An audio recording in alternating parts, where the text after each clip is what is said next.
Olá, amigos! Agora são exatamente 18 horas e 15 minutos do dia 12 de outubro de 2020.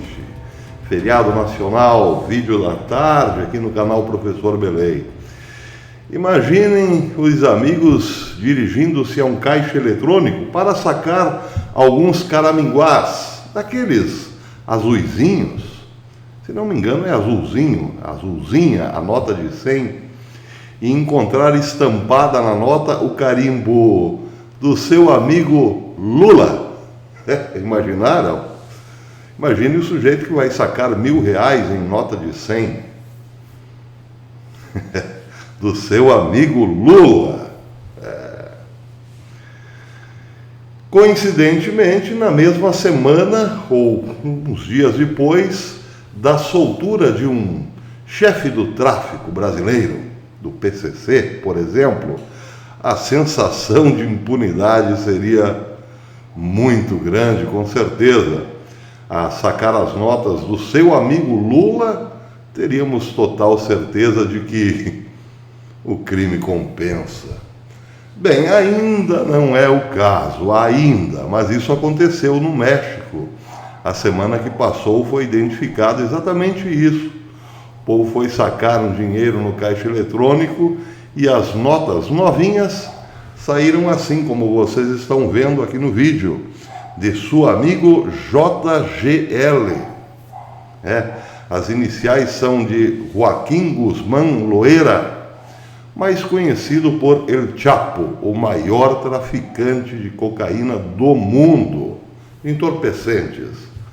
El Chapo foi extraditado do México para os Estados Unidos, encontra-se numa prisão de segurança máxima, cumprindo prisão perpétua. E lá nos Estados Unidos não tem boquinha. El Chapo está isolado, desligado dos seus negócios, à frente do cartel de Sinaloa. Mas vejam que interessante, o cartel de Sinaloa movimenta a bagatela de 3 bilhões de dólares por ano. Dinheiro suficiente para comprar mentes e corações, principalmente no mundo político e jurídico. Foi assim, por exemplo, que El Chapo saiu de várias prisões, inclusive de segurança máxima no México, porque sempre molhou a mão de grandes autoridades mexicanas. Finalmente, El Chapo, a última vez que foi preso, foi extraditado para os Estados Unidos, o que é um terror para todo e qualquer traficante mexicano. A extradição para os Estados Unidos significa simplesmente a morte do traficante. Não literal ou física, mas o seu desligamento total do mundo do crime. Porque nos Estados Unidos, as prisões de segurança máxima simplesmente funcionam. Lá, os advogados não passam mensagem do chefe para o bando. Nem tampouco os planos e projetos de fuga são sequer aventados, dada a impossibilidade total do acontecimento. Razão mais do que suficiente para qualquer traficante, principalmente El Chapo, sentir saudades do México quando dele desligado. Aqui no Brasil seria a mesma coisa. Imaginem um traficante de alto nível ser extraditado para os Estados Unidos. Seria, assim, o corte total de sua influência em relação ao bando. Pois é. Razão também pela qual nenhum traficante brasileiro gostaria de envolvimento do país com os Estados Unidos neste âmbito. Aqui a vida é boa para muitos traficantes, como foi o caso da polêmica soltura do líder do PCC paulista, André de Oliveira Macedo, conhecido como André do Rap. Ele foi solto por ordem do juiz, do ministro Marco Aurélio, na semana passada, no sábado, às 10 da manhã, se não me engano. Bem, isso parece criou uma polêmica, dividiu políticos e assim por diante, porque Marco Aurélio encontrou um dispositivo na lei que, prevendo, ou melhor, preocupado com certas injustiças penais, acaba liberando de quando em quando criminosos ou supostos criminosos que ainda não tiveram seus processos julgados. Pois valeu-se desse expediente Marco Aurélio para colocar em liberdade o traficante André do Rep. Bem, fazendo um paralelo com os nossos traficantes aqui e os mexicanos, é bom dizer que El Chapo lá no México virou um ídolo, um mito, porque em sua região, ou melhor, na região administrada pelo cartel de Sinaloa, foram muitos os regalos de El Chapo para as populações carentes. Razão também suficiente para ser amado. Ao passo que dos políticos, as populações carentes, via de regra, recebem apenas uma banana ou um tchauzinho na mais branda das hipóteses depois de eleitos. Já o traficante permanece nos seus redutos, faz laços e vínculos com as populações pobres até por uma questão de logística. Muitos deles acabam se escondendo em redutos por conta da dificuldade da polícia penetrar nos mesmos. Seja como for, El Chapo, quando é preso, ou todas as vezes que foi preso, deixou a triste impressão na população de que havia uma grande injustiça em suas prisões, porque os piores bandidos estavam todos livres, leves e soltos, aqueles de colarinho branco, frequentando os palácios em todo o México. Existe aí uma série da Netflix chamada El Chapo, que mistura um pouco de realidade com ficção, mas baseada fundamentalmente em fatos reais, que mostra muito bem como a coisa funciona, como a banda toca. O tráfico financia políticos em ascensão, financia carreiras políticas, e outros não financiados, quando almejam chegar ao topo da vida pública, acabam pedindo alguma forcinha para os cartéis. E depois, claro, com o resultado da sua ligação, tem que necessariamente dividir um pouco da corrupção que praticam com os líderes do tráfico. Só que os líderes do tráfico, por incrível que pareça, acabam sempre se dissociando dos amigos políticos por venderem um produto. Sim, o produto da morte, a droga. Mas ninguém pode duvidar que, em relação aos políticos, os traficantes dão algum benefício à população, ao passo que os políticos nenhum. Eles apenas tiram o dinheiro que poderia ser aplicado em saneamento básico, em creches, em escolas, em segurança pública, em estradas e assim por diante. Os países mais ricos do mundo são os que menos apresentam quadros de corrupção nesses níveis. Não é à toa, por exemplo, que um país como Estados Unidos, ou Suíça, ou Suécia, ou Japão, países assim, tem um índice de analfabetismo quase que zero, uma população infinitamente mais saudável que os países pobres, por ter água tratada, saneamento básico e assim por diante. Porque a corrupção nesses países é punida. Corruptos? Sim, existem corruptos em todos os países. Na Suíça, no Japão, na Áustria, na Austrália, na Nova Zelândia, nos Estados Unidos e assim por diante. Mas existe também punição. Quando é pego com a boca na botija, político japonês, por exemplo, acaba suicidando-se por vergonha e medo da punição. Não é o caso, por exemplo, no México, no querido México. E é daí a razão pela qual esses países parecem pobres, porque todo o dinheiro que poderia ser investido no bem-estar do cidadão é desviado para famílias do crime ou para famílias da política, tanto faz, e também de alguns juristas, por exemplo, ou ligados ao sistema jurídico. Existe muita corrupção nos países cucarátios, muita pobreza em decorrência da corrupção, miséria e doença, sem falar, claro, na violência. Bem, no Brasil as coisas não são diferentes. Se não falamos o espanhol, falamos perfeitamente a língua da corrupção.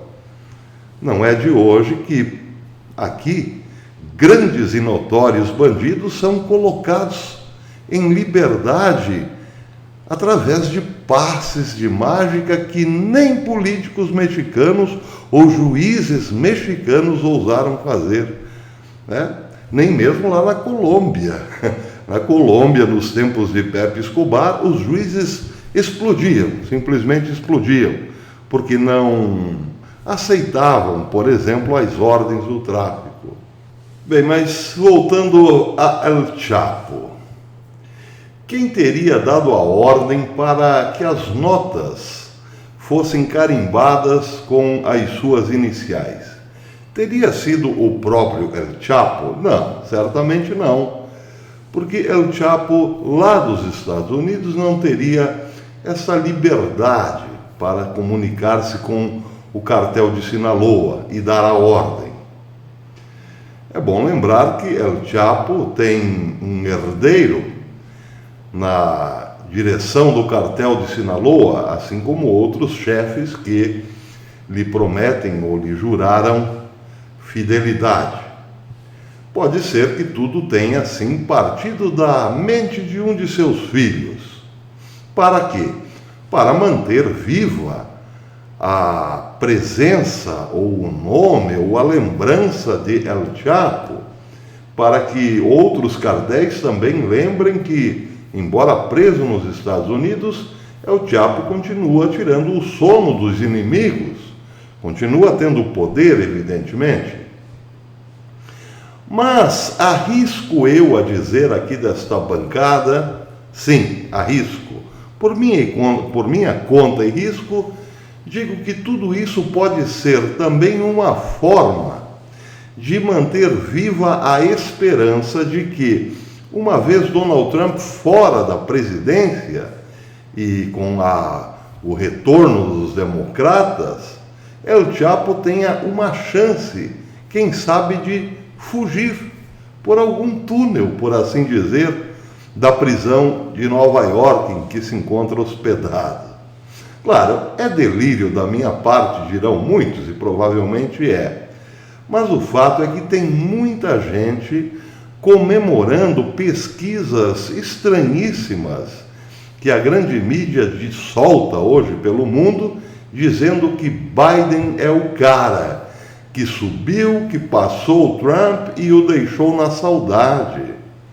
Aqui mesmo, por exemplo, o Valor Econômico, uma especialista em economia da Rede Globo, comemorou o fato de Wall Street não sentir nenhum medo da possível vitória de Biden. Tem muita gente achando que Trump perderá mesmo, dessa vez não terá chance de bater o candidato democrata. E aí, bem, aí as coisas voltariam para os eixos, mais ou menos como aqui. Político corrupto solto, traficante comandando seus grupos de boa, a economia dando sinais de crescimento por conta da estabilidade política e assim por diante. Talvez por isso, Sinaloa, o cartel de Sinaloa, prevendo um futuro mais amigável pela frente, esteja colocando de volta no mercado a franquia El Chapo, ou a grife El Chapo. Coincidentemente ou não, um cartel inimigo já começou a sentir a força do cartel de Sinaloa. Mas isso é outra história.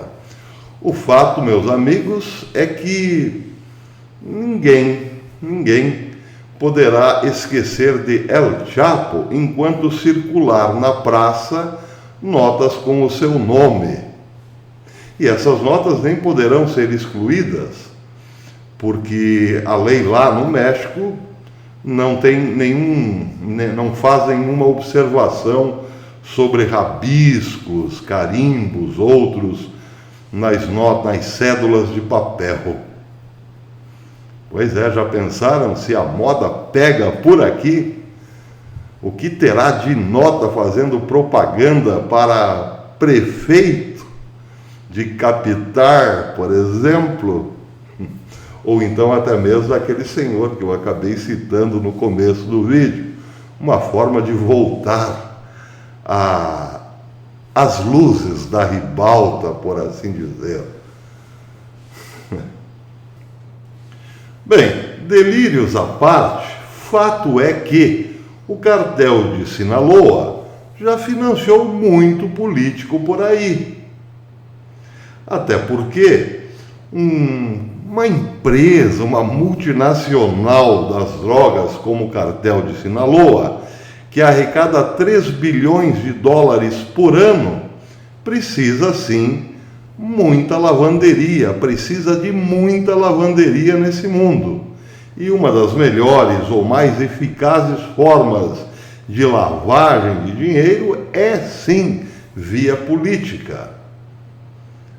Não seria, portanto, nenhum grande delírio da minha parte imaginar que o cartel de Sinaloa estivesse investindo na campanha do garoto Biden, por exemplo.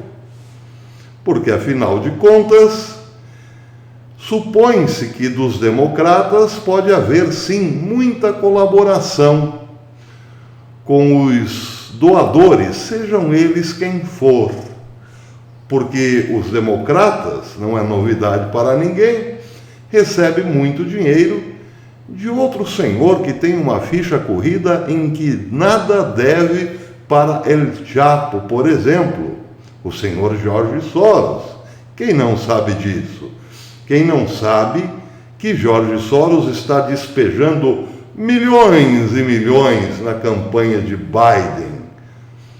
O cartel de Sinaloa pensa nos negócios, poderia, sim, muito bem, estar também agora investindo em Biden para receber de volta lá na frente um pagamento ou uma contribuição, quem sabe em relação a El Chapo, pelo menos para que se colocasse o mesmo numa penitenciária mais branda.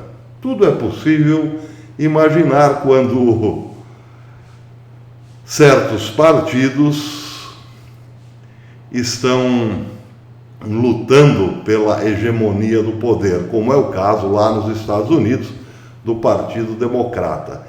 Existe um certo delírio? Não, nesse caso não. A projeção é que é um pouco mais, está mais para ficção do que para a realidade, mas nem de longe é absurda ou delirante.